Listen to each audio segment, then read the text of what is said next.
चलिए, लगातार नजर रहेगी राज्यसभा की कार्यवाही पर भी। इस बीच आपको बता दें कि पाकिस्तान की सियासत और फौज के भीतर चल रही खींचतान एक बार फिर से खूनी संघर्ष और भयानक साजिशों का रूप ले चुकी है। पाकिस्तान के पूर्व सैन्य अधिकारी और अक्सर अपने बयानों से पाकिस्तानी सेना की नींद हराम करने वाले रिटायर्ड मेजर आदिल राजा ने एक बार फिर से खुलासा किया है। और इसी खबर पर लगातार हम आपको ये भी बता रहे थे कि किस तरह से आदिल राजा ने सीधा निशाना पाकिस्तान के मौजूदा आर्मी चीफ जनरल असीम मुनीर पर साधा है। उनका दावा है कि जनरल मुनीर ने अपनी कुर्सी बचाने और भारत को उकसाने के लिए कश्मीर के पहलगाम में हमला करवाया था। इतना ही नहीं, राजा ने पाकिस्तानी फौज के अंदर हो रही मौतों का ऐसा आंकड़ा पेश किया जिसे सुनकर किसी भी देश की सेना के होश उड़ जाएंगे। मेजर आदिल राजा ने सबसे सनसनीखेज दावा भारत के खिलाफ रची गई साजिश को लेकर किया। राजा ने साफ शब्दों में कहा कि जनरल असीम मुनीर ने पहलगाम के अंदर हमला करवाया है। उन्होंने कहा कि इस पर सबूत दिए हैं, स्टोरी ब्रेक की और मैं आज भी अपनी बात पर कायम हूं। राजा के मुताबिक जनरल मुनीर की ये रणनीति फॉल्स फ्लैग ऑपरेशन का उकसाने की कार्रवाई का हिस्सा थी। उनका कहना था कि इंडिया में जाकर कुछ ना कुछ तो करना है ताकि इंडिया रिस्पॉन्ड करे। पाकिस्तानी सेना प्रमुख ये चाहते थे कि भारत सीमा पर कोई जवाबी कार्रवाई करे जिससे पाकिस्तान के भीतर राष्ट्रवाद का मुद्दा गर्म हो और मुनीर को अपनी गिरती हुई साख बचाने का मौका मिले। यह दावा साबित करता है कि पाकिस्तान की फौज अपनी ही सत्ता को बचाने के लिए सरहद पर खून खराबा करवाने से भी पीछे नहीं हट रही। तो पाकिस्तानी सेना के जो रिटायर्ड मेजर हैं उनका बड़ा बयान सामने आया है। और आप समझिए कि जिस तरीके का ये बयान है उसके बाद हालांकि भारत लगातार ये जानता था कि जो कुछ भी पहलगाम में हुआ है, जिस तरीके की बर्बरता वहाँ पर की गई है, इसमें ज़रूर पाकिस्तान जो है वो शामिल हो सकता है। भारत ने जवाब भी दिया ऑपरेशन सिंदूर के ज़रिए। लेकिन आप देखिए कि अब जो आदिल राजा हैं, पूर्व मेजर पाकिस्तान के ही, उनकी तरफ से बड़े खुलासे जो है वो हुए हैं। इमरान खान ही मुनीर को कंट्रोल कर सकते हैं, ये भी कहा जा रहा है। और अजय की मौजूदगी हमारे साथ है।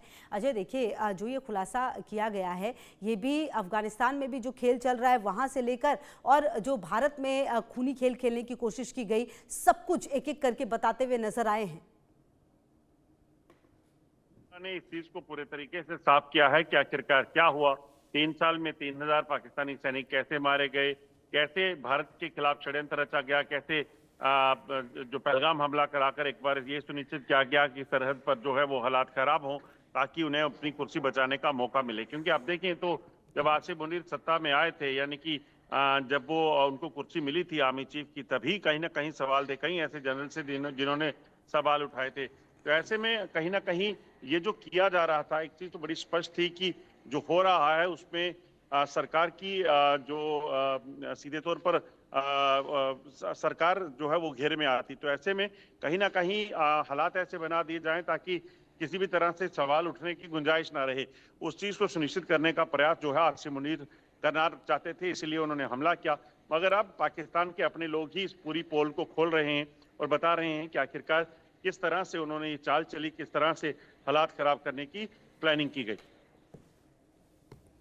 बिल्कुल। और सबसे बड़ी बात ये भी है अजय, जिसका जिक्र लगातार हम करते भी हैं कई बार कई कार्यक्रमों में, जो पाकिस्तान के ये जो असीम मुनीर हैं या फिर शहबाज शरीफ हैं, इनको अपने जो सेना है उनकी भी चिंता नहीं है। क्योंकि आप देखिए कि उनके लिए भी जो इनकी नीतियां रही हैं वो कितनी गलत रही हैं। कुल मिलाकर ना वहाँ की आवाम खुश हो पा रही है, सही से रह पा रही है, ना वहाँ की सेना जो है वो किसी तरीके से सेटिस्फाइड हो पा रही है। कुल मिलाकर जो कुछ लोग हैं बस वही सत्ता का सुख भोग रहे हैं और अपनी चिंता कर रहे हैं।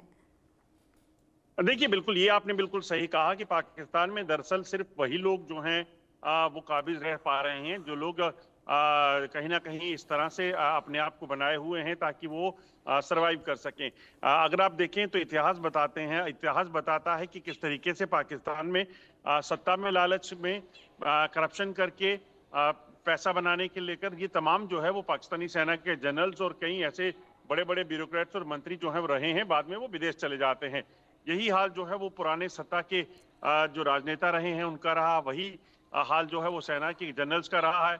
और अब आसिम मुनीर भी उसी लाइन में चल रहे हैं और मुझे लगता है कि ये सिलसिला वहां पर रुकेगा नहीं और ये सिलसिला ऐसे ही चलता रहेगा।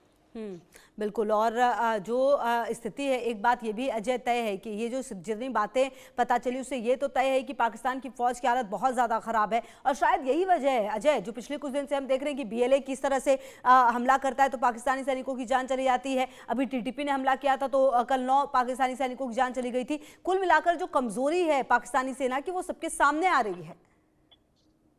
देखिए, बिल्कुल खुशबू अगर आप देखें तो पाकिस्तान में सबसे बड़ी समस्या इस वक्त जो है वो अंदरूनी हालात हैं जो खराब हुए हैं। और वो क्यों हुए हैं? क्योंकि वहां पर जो लोग सत्ता में हैं, वहां पर जो जनरल्स कुर्सियों पर हैं, वो उनको फिक्र नहीं है अपने देश की, अपने लोगों की। इसीलिए तो पीओके के लोग जो हैं वो कहते हैं कि हमें थर्ड क्लास सिटीजन कहा जाता है। इसीलिए तो बलूचिस्तान के लोग जो हैं वो लगातार प्रदर्शन करते रहे, और जब नहीं बात बनी तो उन्होंने बंदूक उठा ली। इसीलिए खैबर पख्तूनख्वा में टीटीपी जो है आज हमलावर है। ये वही टीटीपी है जो एक समय में पाकिस्तान के कहने पर अमेरिकन फोर्सेस के साथ भिड़ गई थी। तो ऐसे में कहीं ना कहीं ये चीजें हो रही हैं, तो उसके पीछे की वजह यही है कि उनको सिर्फ और सिर्फ अपनी कुर्सी, अपने पैसा जो है वो प्यारा है, और उसी चीज पर फोकस है। आतंकवाद पर वो उन्हें पता है कि आतंकवाद के जरिए वो दुनिया के कई देशों को जो है वो डिस्टर्ब कर सकते हैं। और कहीं ना कहीं यही आतंकवाद पर फोकस रखेंगे तो वो दिन दूर नहीं, जब 1971 की तरह बांग्लादेश जब बना था, उसी तरह की तस्वीरें जो है एक बार फिर देखने को मिलेंगी। बिल्कुल। और अजय देखिए, ये कहना भी अतिशयोक्ति नहीं है कि कम से कम इनकी बातों से ये तो पता चल गया है कि जो असीम मुनीर हैं उनकी जो एक तरह से उपलब्धता भले ही अपनी जनता के लिए हो या ना हो, सेना के लिए हो ना हो, एक्सेप्टेंस नहीं है। मतलब जनता उनको पसंद नहीं करती है, कम से कम इनकी बातों से तो ये समझ में आ रहा है।